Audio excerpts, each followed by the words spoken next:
Latest news updates కోసం ఇప్పుడే download చేసుకోండి media effects app. Welcome to media effects. Sanjay Leela Bhansali దర్శకత్వం వహించిన Heeramandi the diamond bazaar series May 1న ఓటీటీలోకి వచ్చింది.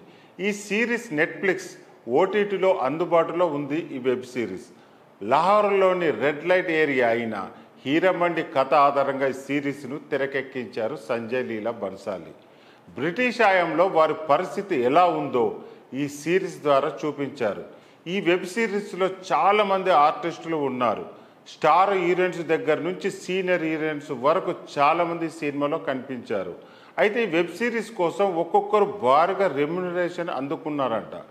ఈ చిత్రానికి దర్శకత్వం వహించినందుకు సంజయ్ లీలా బన్సాలి 65 కోట్లు అందుకున్నారని తెలుస్తుంది.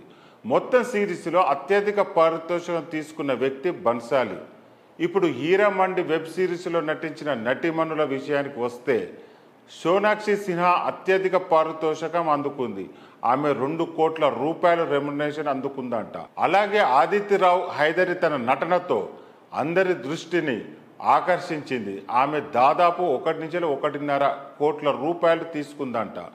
మనీష్ కొయిరాల ₹1 కోటి రెమ్యునరేషన్ అందుకుంది.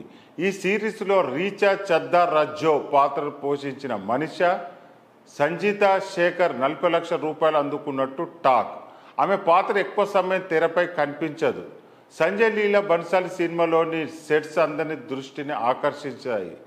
అదేవిధంగా విలాసవంతమైన ఇంటి సెట్ను ఈ సిరీస్ కోసం తయారు చేశారు. ఇన్ని సంవత్సరాలుగా సినిమాలు చేసి అందరి దృష్టిని ఆకర్షించిన సంజయ్ తొలిసారిగా ఓ సిరీస్ చేయడం విశేషం.